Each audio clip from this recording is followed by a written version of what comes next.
All right, it's the Rundown, Tuesday, October 24th. It's your pal Clem here. We got Adam Smith. We got the Wonton Don. Just three good-looking fellas. I don't really know what to say other than that. Just three good-looking fellas right here, ready to talk some sports and some pop culture, the hottest in the streets right now. And it is brought to you by the Barstool Invitational. Get ready for a college basketball experience like no other that only Barstool Sports can do. The Barstool Sports Invitational is back again on Wednesday, November 8th, this time at Wintrust Arena in Chicago. In the first part of the doubleheader, we have FAU returning most of their team from their Final Four run last year versus hometown Loyola Chicago. And Sister Jean still just going to the games and willing them to victory. Tip-off is set for 6 p.m. Central Time. We're doing Central Time now, though we have a Chicago HQ. In the second game, we have the battle of Brandon Walker versus Bobby Hurley, which is something I never thought I'd say, as Mississippi State takes on Arizona State. Tickets are on sale now. Get them at barstool.link/2023 invitational. That's barstool.link/2023 invitational. Donnie, I feel like we're going to have a good crew at that thing, man. Just all the new guys, all the old guys, everyone just heading out, and a lot of college hoops guys in general in that office are going to be having a good time out there. Yeah, it's going to be awesome. I am unfortunately one of the few people who's not able to make it. I'm going to be in Uganda. I almost wanted to stop you and say, let's where you're going to be. And I don't know, that probably would have been somewhere in my top 100. I would have said maybe top 50, because Kamal the Ugandan giant was an absolute legend back in the day. Yeah. That's the only thing I know about Uganda. R.I.P. in peace. He left us recently. So Donnie does Uganda? I'm going out there for an American football game, Uganda versus Kenya. They're doing a little showcase. They're trying to grow the game. And I agreed to go, and I made the mistake. I've also invited Billy Football to help coach the Uganda team. Which this all sounded hilarious on paper, but now I'm like, fuck, I'm pretty damn stressed out. It's like, it's not going to be an easy trip navigating Africa with Billy Football. It's you took White Sox Dave to the Dominican Republic and said, all right, now let me make this even harder on myself and bring Billy Football to Uganda. Yes. Pretty much. Yes, because with Uganda, I got to go get like a yellow fever vaccine after this. I got to like track down some malaria medication. I didn't have to do that when I just hopped down to the DR. Yeah, man. What's more difficult, having White Sox Dave be your Spanish translator or keeping Billy away from safari? I mean, if he wants to do a little safari, that's okay. Yeah, but I mean, what about Billy escaping in the middle of the night just to go hunt an elephant on his own? Yes, or like trying to communicate with the gorillas and getting a little too close for comfort, thinking he can like take a gorilla in an offensive line drill.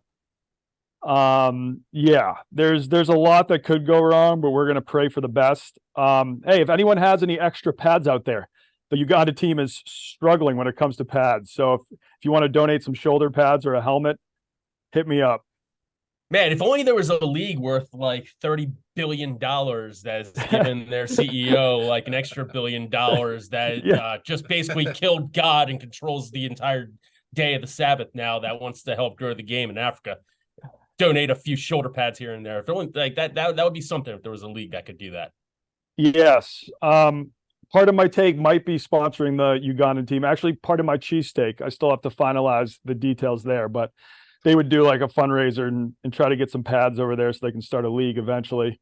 Right now, they're playing in helmets with no straps, which sounds very dangerous. Oh my God. What? So they're basically playing Junction Boys ball, 1955. Yes, okay. Exactly. But whatever grows the game. This is going to be, I'm tagging it with must watch, even though it is still, the details are being worked out.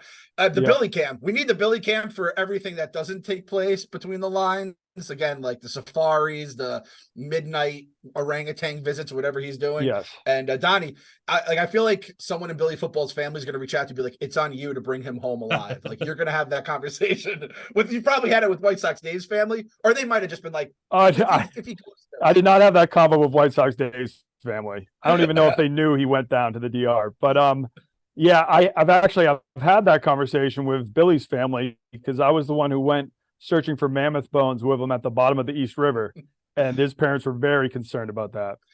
Yeah, and now we're just going to take him halfway around the world. That was his gateway Donnie Does video that basically now has taken him into a whole new level here, it sounds like. But yeah, we can move on with the rundown. But I guess Billy he had an uncle who used to live in Uganda. So, he's not gonna hit the ground completely unprepared. Yeah, it's basically a national. Yeah. That is a Billy fun fact I never in a million years would have guessed, but that's why you keep coming back to Barstool, because we keep surprising you guys. Speaking of places you may not make it out alive, tonight, NLCS Game 7 in Philadelphia, Citizens Bank, the Bedlam in the Bank Part 2, maybe. Diamondbacks beat the Phillies last night to force Game 7. Phillies fans left a little early from the game, which I thought was surprising considering how this just has become an absolute force. This team, as a Mets fan / Phillies hater, there's no team I think is more destined to win the World Series than the 2023 Philadelphia Phillies. But that being said, that one guy who printed out that Snakes Alive sign, that's the only thing going up against the 1,000,000 pounds of great juju the Philadelphia Phillies have riding into the first Game 7 in the Phillies 1 million year history. Thoughts, Adam Smith, on tonight? It's tough. It's really tough. The series should have been over already. There's been a fine line between these vibes and confidence that didn't reach over to cockiness. And I feel like during the series, the guys got a little cocky. The fan base got a little bit cocky. Diamondbacks, no disrespect to them, they're fighters. They're warriors. They're gnats. They're going to be going down to the final pitch no matter what. But the Phillies are objectively a better team. They just are. They're more talented. They should not have had an issue before tonight, but they absolutely just gave away games 3 and 4 after mollywopping them at home for 1 and 2. And you think you have the series in the bag. They just blatantly just lazy ass fucking baseball during 3 and 4 to give it away. And last night, the Diamondbacks earned it. They willed a Game 7. And tonight, it's the exact position you don't want to be against a team that you're more talented than, in which has nothing to lose. The Diamondbacks could go home tonight and be happy with their season and their 12 fans. The Phillies, they played with house money last year. You're expected to at least get back to the World Series this year, if not win it, especially after you got up to a 2-0 lead with home field advantage against an inferior team in the NLCS. If they lose tonight, it's probably tied with the third worst loss in my Philly history since I've been alive. I was actually one being, and it's going to be their first Game 7 loss if they lose. I was shocked to hear it's their first. Yeah, first Game 7 loss, but not first elimination loss. Yeah. They lost in 5-game set to the Cardinals in 2011. Back in the late 70s and in 1980, they had a 5-game set against the Astros, which is like one of the greatest series of all time, allegedly. If they lose tonight, you have the Eagles-Bucks 2003 championship game, last game at the Vet. That's number 1. Sixers losing to the Hawks as a number 1 seed at home with the Ben Simmons dunkless performance. That's probably number 2 for me because that signifies the end of the process. All 10 years before that's just wasted.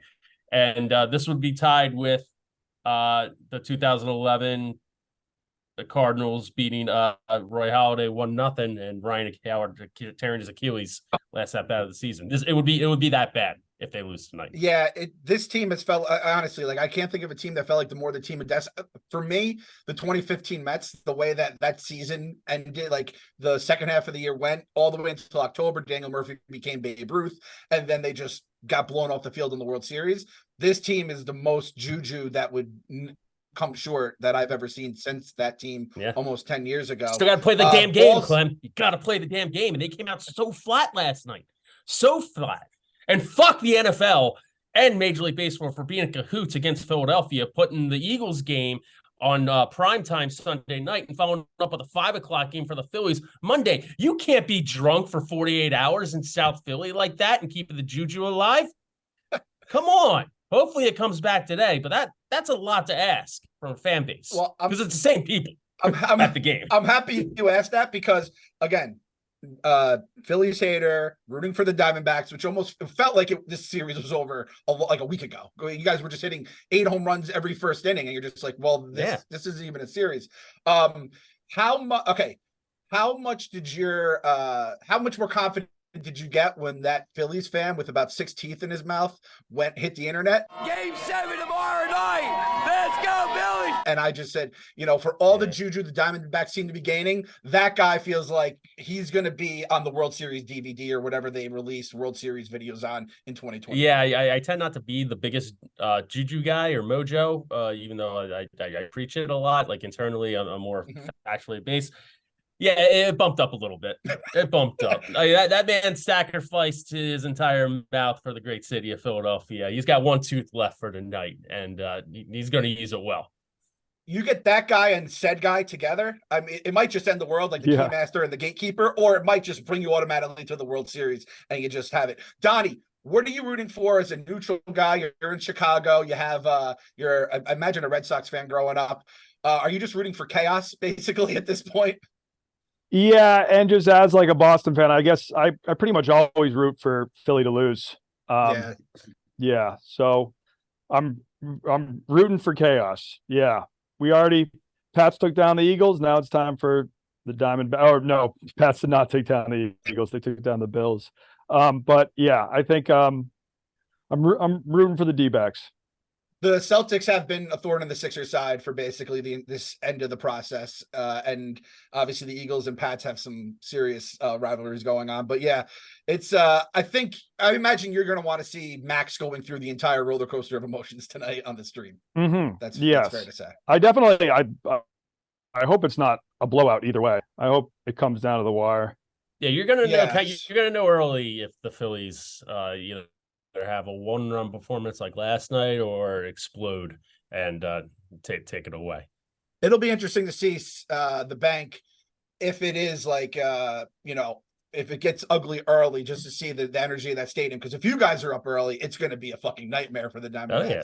But that nervous energy, I mean, at least you guys have that World Series from whatever it was 10 years ago or so or whatever. Yeah, but Clem, you only get 15? there so many times. 15 years ago? Yeah, you only get there so many times. Like you have to take advantage of when you're in these positions, especially against, again, no disrespect to the Diamondbacks, an inferior team. The Phillies are just more talented. They're a better team. You have to win this series. You just do. You guys check every box if you go, lineup, fielding, pitching. I don't even know. Well, not fielding. I was gonna say I don't even know fielding. I just made that up. Yeah. But pitching, juju is a real thing, especially in baseball. Check mark there, but it's just there is enough things. Snakes alive has become their saying. John Rich is like the 12th most famous Diamondbacks fan in the world right now. He works at our company. He's on this rundown. I don't know what's going to happen. We got to do something. We got to do something with baseball where at Barstool where just the bandwagon fans have to get punished if they lose. Like they win. If Tico wins the World Series again, okay, cool. Well, she lost this year, obviously, but yeah, she lost. Yeah. So there has to be a punishment for not suffering with your team throughout your entire existence and then just coming on for the last 2 weeks just because there's nobody here that's an actual fan. Well, Tico was John Rich. I'm talking to you. Tico was tweeting nonstop about the Astros this offseason. So, I don't think she was only a fan that one season. She's on board for life now. I believe her name is Miss October during these 31 days. Yeah. So we shall return to her as Miss October for the rest of the month here. Smith, 1 through 5 ball scale. How nervous are you going into Game 7? Nervous? Yes, nervous. 4.5. 4.5. You have Ranger Suarez on the mound against the guy whose name I can't pronounce that Clemmer thought was an absolute bum. And his lights out. Well, yeah, that's the thing. The Phillies do shit against pitchers like this. They just do for whatever reason. Confidence-wise, I'm at a 7 out of 10. Confidence-wise, but ball scale nerves-wise, 4.5. That makes perfect sense somehow. The entire 7 confidence, but 5 on the 4.5 on the ball scale. Speaking of Miss October, her team went down last night. Rangers take home the win. Adalis Garcia, 5 home runs in the last 4 games of the series, which I guess explains that plunking. I mean, I don't really know if we have any Rangers takes. Do you think this is the end of the Astros dynasty? I saw Clemmer was working on something in Jurassic about RIP the Astros dynasty. Smith, no, I don't. No, I don't think it's the end of the Astros dynasty. I think they'll be right back in the playoffs next year. Will they win it all? Maybe, maybe not, but they definitely will still be in the mix. Clemmer thinks that they're going to go back to irrelevancy. That's not the case at all. But all the credit in the world to the Rangers, especially, and Clem, I want to get your take on this. Is Bruce Bochy the greatest manager of all time? Because I think he kind of is. Like, you win 3 with the Giants the way he won, and then take over a Rangers team, come out of retirement. This team won 68 games last year. And yeah, okay, you made a couple signings. One of them, DeGrom, not pitching. Evaldi, great, though he was in the second half of the year. They got rookies who are playing their balls dry this year. But you go from a 68-win team to, granted, squeaking into the playoffs, but getting back to the World Series. Bruce Bochy's just, I think he's honestly the greatest manager of all time. He's the goddamn man. That's what he is. And I think at one point, the Mets, I think, have had 7 managers, or are about to go beyond their 7th manager in Brandon Nimmo's like 6 years on the team, which is a fucking preposterous for any sport, let alone baseball. Same with general manager. I think it's the same number. But I think at one point Bochy was being like rumored to the Mets potentially for an interview or something. I'm like, oh yeah. And then you just sit down and you look at the numbers and you're just like, holy shit. And this is the most impressive thing of all. And we tried to unload our poison on them as the Mets. They got DeGrom from the Mets for $1 billion, instantly hurt, out for probably through next year. That was the whole Kumar Rocker thing. They drafted him after the Mets didn't sign him following the issue with his elbow or whatever. Boom, he's out for the year. Tommy John. Max Scherzer has just been giving up gopher balls every time he comes in for a big game, like he did for us this year. And all they do is they went into fucking the dungeon of horror and they came out winners of it all. So it's incredible. Donnie, do you follow like the ALCS here? Are you following it from where you are? Yeah, so I've watched a few of the Phillies games. I didn't watch a single Astros or Rangers game, so don't have too much to add here. The Jose Altuve home run would have been an all-time moment, and that just gets wiped off of the history records, basically. That's all I have. But what Garcia is doing is absolutely stud-worthy. Yeah. It's unreal how he's taking charge. It's a big fucker, too. It's huge. Donnie, what were you saying? I cut you off there. I apologize.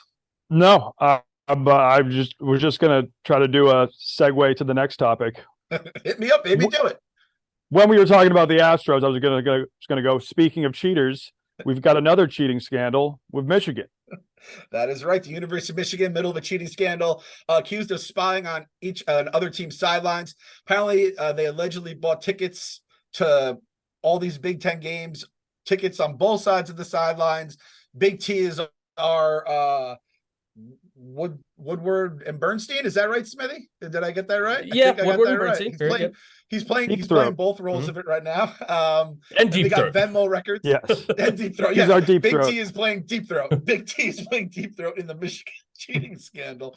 And they even have Venmo records of the Michigan recruiting staffer with the title GA the day before they played Georgia, the day before Georgia played Ohio State in the Peach Bowl.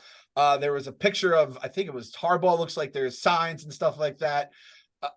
Donnie, you're out in the Midwest. We'll go to you as our guy with boots on the ground there. Should this even be illegal?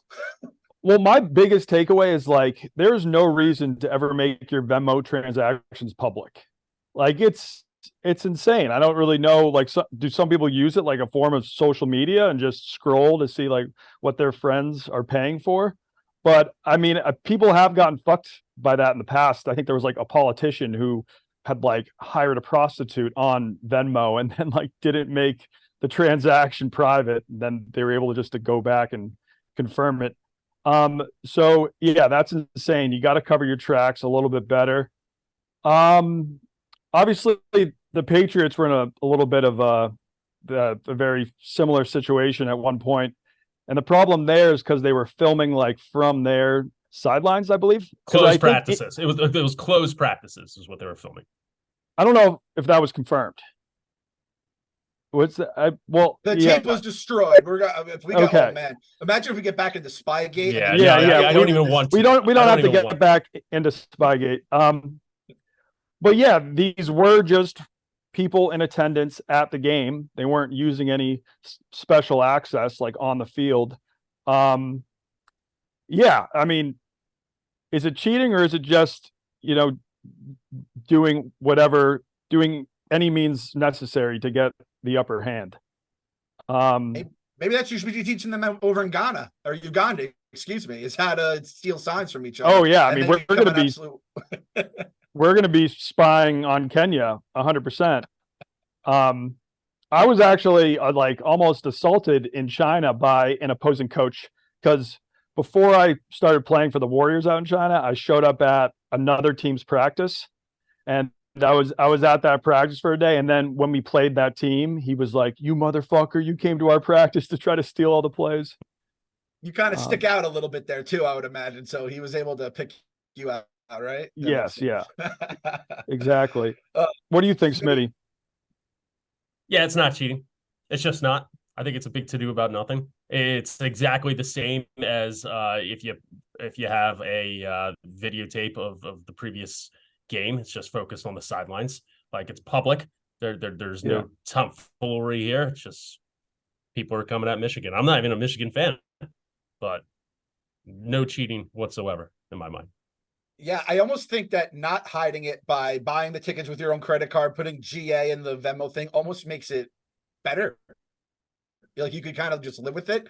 I appreciate Brandon Walker taking this as like his personal rally cry. I also appreciate our fearless leader Dave Portnoy basically being 3 steps ahead of he's basically running the old Patriots playbook, and he just is doing it Michigan style. So he's basically calling out Ohio State fans for complaining about losing to Michigan in the last few years. So it's just fun to watch from the outside looking in. That's how there's no difference in this than stealing the third baseman's signs in baseball. Like, you figure it out in my mind. Yeah. Like, it's within the rules of the game.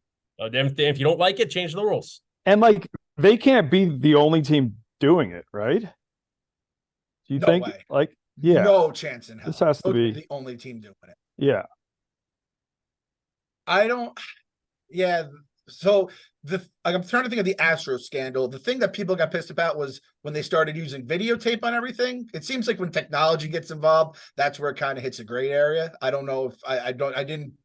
That shit was so played out for so many times. I don't even know what details I missed in it all. But I was like, real time videotape to get pitches and not use natural means to relay that to the batter. Like I think that's a little too far, and rules were established to halt that. This is there's no difference if you can videotape the live game that's going on and go back and watch it to try to figure out their signs. There's no difference. Yeah. That's the reason that I think NFL teams, they don't charge for like training camp practice and stuff, because if they could say no video allowed, but if they charge you, you'd be allowed to do whatever you want. So these guys are paying for the tickets, so it's the same kind of thing. I believe that's the case. Don't quote me on that. Also, for the I've always thought the same thing, Donnie. I never understand why people share like their Venmo unless it's just if you have a real social media itch and you don't want to go on Twitter, you just see what Don's spending is. But my buddy does do one funny thing when I'm Venmo. No matter what he does, he'll just be like, he'll put some sort of a thing like he'll owes me $20 for like a beer, and he'll be like walrus food. Then he'll write to someone else like walrus gate, and if you read through his thing, you think he has a walrus at his house, and it's just one of those running funny things. So I like people that make it fun, or just throw some emojis in there. It's kind of fun to watch. The very few times I use Venmo, basically right before the football season to or legally have our fun. Moving on, we're going to move on to the second half of the rundown, and that is brought to you by C4 Energy. C4 Performance Energy that hits in the gym and on the field. It is the choice for athletes, gym junkies, and all those relentlessly seek better performance. Just take your C4. You don't got to look at different signs and all that stuff. Take your C4 with zero sugar, enhanced endurance, and explosive energy. You can feel C4 Performance Energy is the choice for professional athletes like Justin Fields, Garrett Wilson, CJ Stroud, and Bijan Robinson. Ooh, C4 has a crew right there. C4 Performance Energy that hits. Find the C4 yellow can at c4energy.com or find it near you at findc4.com. Jake Paul, he is in the news. I feel like one of the Paul brothers is always in our lives. He accepted the offer from Nate Diaz. Basically, the rematch of the boxing match would then be in the octagon. He said he's going to rock and roll with that. Nate Diaz, career 22-13 fighter in the UFC. Obviously, Jake won the boxing match by decision, and now they're going to meet in the octagon. Are you a combat sports guy, Donnie? Yeah, I guess so. To an extent, I've only been to one live UFC. That was Patty's fight in London, and that kind of got me hooked a bit. But I mean, it's wild making the transition from boxing to MMA. Like I feel like making the transition from MMA to a boxing match is a little easier. Yeah, and Jake Paul, who was making the transition from being a YouTube idiot to Yes. boxing and now to MMA, is pretty amazing in itself. Do you think he has a snowball's chance in hell here against Nate Diaz, based on your limited live UFC scouting? I don't. I mean, I do think he's a natural athlete. So, and like he can afford the best trainers money can buy. So we'll see. He might be able to put up a fight, but I think he's going to get smoked, but he'll make a lot of money doing it. And I do respect the fact that he was like, all right, Diaz box me. I'll fight him in the octagon.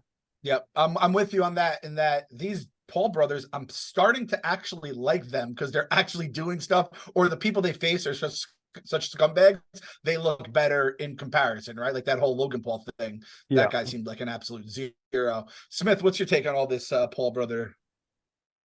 Yeah, I'm not a fighter, so I'm not into MMA as much as I could or should be. But just from an outsider's perspective, it seems like to make this fight fair, Nate Diaz shouldn't be allowed to throw a punch, because you guys are right. Going from MMA to boxing seems like a lot easier than going from boxing to MMA. A lot easier. And yeah. I think Diaz should be able to win this without even throwing a jab. Seriously. Yeah. Like, just get him in some fucking wrestling move, use your feet, and fucking just choke him out. And that's probably what's going to happen. But yeah, I'm just like, if Logan, I mean, I'm happy that Jake at least has the balls to go get choked out for a lot of money. A lot of money. Yeah. A lot of money. How what's the number? What's the number, Smith, to get into the octagon with Nate Diaz? What's the number your wife tells you would have to get it to it for her to allow you to get into the octagon with Nate Diaz? It would need to be triple my life insurance, because you'll be cashing both. Donnie, I feel like you do it for free because you're maybe the sickest son of a bitch of this company. I say that in the nicest way possible because I admire everything you do because you're great. Have you fought in an octagon yet? Because I feel like that's probably on the list. I have not. I mean, Smitty's got more combat experience. Have you fought in two Rough and Rowdy, Smitty, or just one? Just one and no professional just fighter. One. Now, are you just using hyperbole, or do you think there's a solid chance Nate Diaz would kill you? I mean, because yeah, I can go in and just like run around and tap out. Like, if that's okay, yeah, give me $100,000. But with the actual fighting, like, he'd kill me. He would actually kill me. He would concuss you. He would probably, yeah. He would, which could lead at my age and the number of concussions that I've had into a murder. Yes, yeah. Would I get in the octagon? I don't know. I mean, I've been punched in the face before. But yeah, I don't know. That would take, I might need like 5 million. Maybe 10 mil. I thought 5 at first, and then I thought, let's just add another decimal place to it, right? So I think 10 mil is where we start at. 8 figure, is that right? 8 figures? Yeah. It's like, I would try my hardest, and still the fight is only going to last like 20 seconds. So you're making like 8 million in 20 seconds. And possibility, but you might drink from a straw the rest of your life. Is that worth $8 million? I'm sure there's a good chance he could break my jaw, but jaw's heel. You know, I haven't gotten too many concussions. I could probably handle one more. I'd be more, I think there's a good chance he would get me in a hold that just like snaps my arm, but arms heal. I'm not worried about him like snapping my neck. Hope not. Donnie's strategy in the fight is that parts of his body heal. And I do respect that, because we're all being honest. That's the most important thing here at Barstool. We're very honest with ourselves. And you can tap out as soon as you feel that first crack, tap out, and the damage is limited, right? We're not asking you to go in against the mountain with a sword in his hand. This is, there's still a referee, and it's just, it just feels like legitimate cockfighting, a human cockfighting in this sense. I think 10 million is my number as well. I mean, Smitty, you fucked up your shoulder beyond repair, and that was just a boxing, idiot boxing match for 3 minutes. The thing about this is, don't they say MMA is like the one sport where if you just happen 1 in a billion shot where you throw that punch, it hits him in the right spot, you could potentially beat him, right? So yeah, I don't know if I pack a strong enough punch. You guys have seen that punch I threw in the Hong Kong Sevens video. It's not doing any damage. That's true. Yeah. Not people on this panel could throw that punch, but Yeah. just in general, hypothetically speaking. Yes. I think MMA, I think like YouTube idiots fighting in MMA would be a lot more entertaining though, because I think it's a lot harder to kind of clutch and grab like in boxing or just do the nonsense you're doing. When you're in that octagon, that guy can just come at you and just put you in a move or just pound your face into oblivion, right? Yep. So I think this could be a better thing for us bloodthirsty public people to watch $50 a pop than watching two idiots, hump a football in the boxing ring. Mhm. So I'm much more interested in this than I am the boxing matches. Is that fair to say? Yeah. Fair. Yep. Because the boxing match, they can just dance around each other for the whole time. I would fight Smitty in the octagon for just like $300K. Smitty, do you take that offer? Sure. Let's do it live on the Okay. There we go. Okay. 300K each, win or lose. Yes. 300K each, win or lose. Maybe the winner gets 500K. That's fair. All right. We'll get Devlin to work on Rough and Rowdy's mixed martial arts licenses, octagon, throw it in a regular ring, whatever. Just get it done. I know I pay the pay-per-view to get that. Moving on to more silly bullshit here. Michael Irvin called out his son, who goes by the rapper name Tatantino, for being a fake thug rapper. Basically called him out on whatever stupid talking head show Michael Irvin is on these days, as part of the crew that cheered Michael Irvin when he was lying motionless on the ground. Smitty, what is your talk for the Irvin family airing their dirty laundry? Okay, just gonna put it out there. First of all, I was not a part of that crew. I was at that game, and I don't remember any booing, and I wasn't booing. So no, you were cheering him as he lay motionless. No, I don't remember cheering. I don't remember people doing that. So I mean, that's slanderous on your part, Clem. It was on Undisputed with Skip, and the text doesn't do the video any justice. The video is hilarious. It is hilarious. Michael Irvin coming down on his son. He grew up in a gated community. Very funny, very true. Yeah, I guess. Big Ev was saying that Dion did something to his kid back in the day when he said something, and Dion quote tweeted it, or I'm not sure what platform it was on, or said "Dude, you're a trust. You had a trust fund." Yeah, and, it's a similar thing. Good, I guess. But yeah. That kid, that I feel bad for the kid. Now he's lost all credit lost. Before the rundown, I checked out his Instagram, and now all the comments are gated community rapper and shit. His music wasn't horrible though. Tarantino throws the heat. All right, I didn't know that.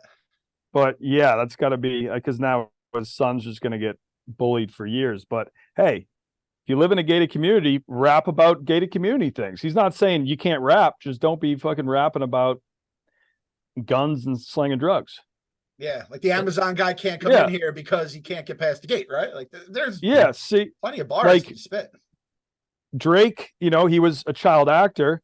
He doesn't rap about killing people or slinging drugs, but he's found other ways to make the music entertaining. Yeah, and look at Little Dicky. Yeah. Yes. Sure, you can do it. Getting Papa Doc by your own dad, though, that's just tough. I mean, it's going to be, I don't know, Thanksgiving at the Irvin family is probably not because Tarantino's be sitting there with his arms crossed with the nicest spread of food you've ever seen in your life in a gated community. So, was Michael Irvin, I know he went to the U back in the day. Did he come up in a tough neighborhood? I don't even remember. Maybe I have to rewatch the U documentary, see what happened there. But Michael Irvin, he'll call you out on your bullshit. That's my one thing I always appreciate about those old Cowboys teams, as much as I hated them. Him, Dion, like you said, they always called you out on your bullshit. Next up, JetBlue. Plane tipped backwards due to a shift in weight in the back of the plane. Just an all-time hilarious visual. I'll just say this as the resident fat guy. I'm very happy I was not in the back of that plane because everyone just looks at you. There's nothing worse than getting on the elevator of an elevator that's already packed and then you step foot on it. Even though a feather would have made that sound go off, but just an all-time bad look for the JetBlue people on that plane. Donnie, you're a resident traveling expert here. What's your take on all this? Yeah, I've never ran into that problem. Maybe I will when I'm flying Egyptian Air to Africa. But yeah, I guess you got to put the fats in first class. Um, I mean, it's kind of sad. I don't know. I don't think this can be completely blamed on the fats. I think they probably just loaded the plane horribly as well. And like all of the heavy stuff was in the back. Yeah, I think this is more of, and granted, I don't know Yeah. how aviation works, the weight and everything. And I know Big Ev got popped a couple times on private jets to move to the back, as he said earlier today. A private jet, it Totally has to be different. managed very importantly. Like just like a little weight can throw it completely off. I didn't think this type of shit would happen on a commercial airline. Yeah, but I feel like this is fat slander a little bit. Like everybody's on the plane, on the commercial flight. There's thousands of pounds. You single out the dude or lady that just weighs a little bit more. It's like Glenny Balls getting fat shamed at a bar when somebody farts. Everybody just looks at him and blames him no matter what. It's very mean. I will stand up for the fats. That I think it's pure fat slander what happened on this flight. You are our champion, Smitty. We thank you for your service here. And also, like, let's be honest here. I don't want to slander this crew because they take a lot of heat as well. But we've seen those baggage handlers. They just throw your shit. They don't give a fuck. You're not going to tell me they're going to be placing the heavy packages, perfectly distributed. Those shits are going in the order they arrive, and they're just throwing them on the plane. Yeah. So it's hilarious though, because I get so mad if I have a bag and it's just like 2 pounds overweight, and they're like, you have to take things out of it or else you can't check it. And I'm like, dude, what's the worst that's going to happen if my bag's 2 pounds overweight? Well, I guess if everyone's bag is 2 pounds overweight, you can have the plane fucking tip over. Yeah, that's not something you play around with on the flight, because the worst that can happen is the worst that can fucking happen. Yeah. Oh, the humanity. All right, that's the rundown. On to the after show. One thing I have here is our boy Frank the Tank just absolutely murdering a fool in one cameo, exposed some guy for cheating on his girlfriend. She paid the cameo. Blake, you snake. Blake rhymes snake, and you are a snake. I mean, Sandra, she knows. She knows that you are cheating on her. That's right. She knows you're cheating on her, and she says you are OUT. It's supposed to be your 5th anniversary. Well, it 5th anniversary? Oh, no.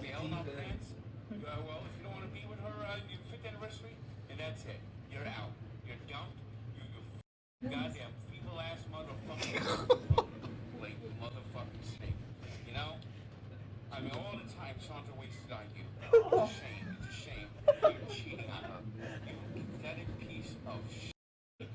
I mean, she knows that you're cheating on her. Well, get the out. Get the out. Like, goddamn. Imagine right. That's what you find out. And then you are Frank the Tank. He's like, oh, hey babe, I got your present. I'm choosing to believe this is real. Just like I choose to believe everything Smitty's Thanksgiving table that was said. I believe that was real. I believe everything. Everything I've seen at Donnie's is real because he literally records it. Just Frank, is there any worse way to go out than getting exposed by Frank the Tank after your girlfriend?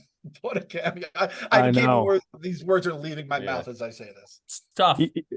Very tough. I assume what happened is that she has just noticed her boyfriend over the years always consuming Frank the Tank content. And then when it came out that he was cheating on her, she was like, oh, buddy, do I have a gift for you? Yeah. Yeah, good on her. If it's true, good on her.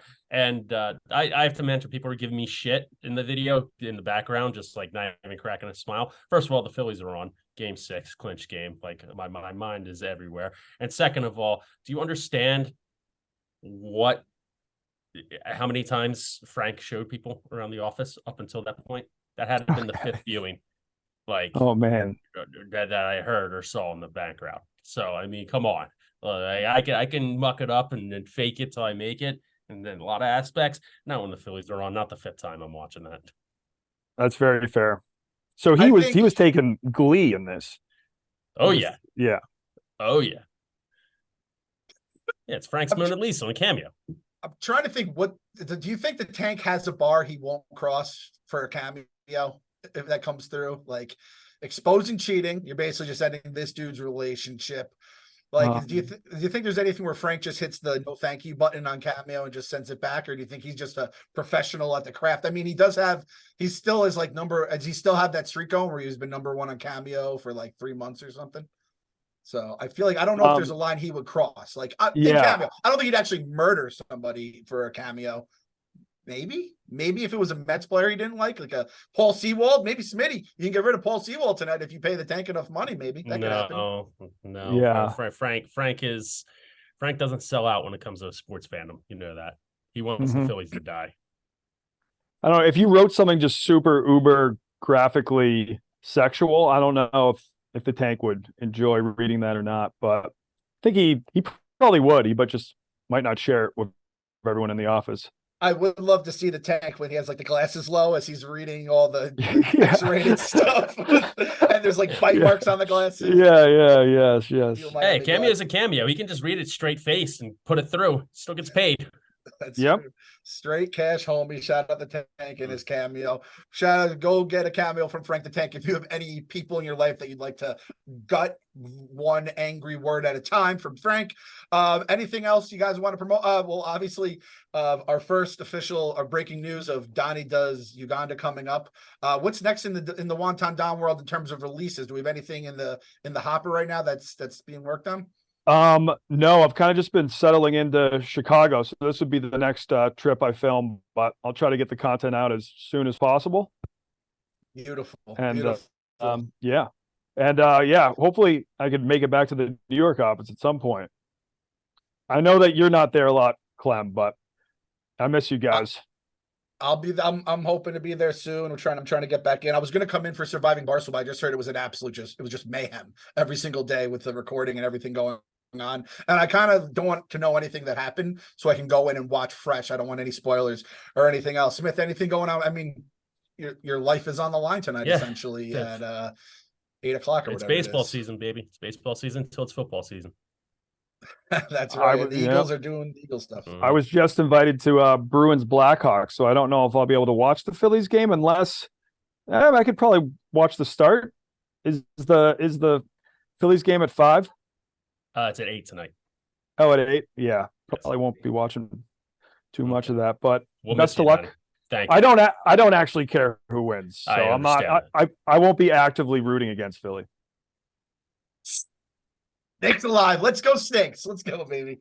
I love you, Smith, but I got to root against you. Just as, again, when the Phillies have fuck the Braves, fuck whoever we play, and fuck the Mets, I kind of just like that we are enough in the Phillies world that they can think about us even when they're popping champagne in each other's eyes. It's fair enough. Go Phillies. That's the rundown.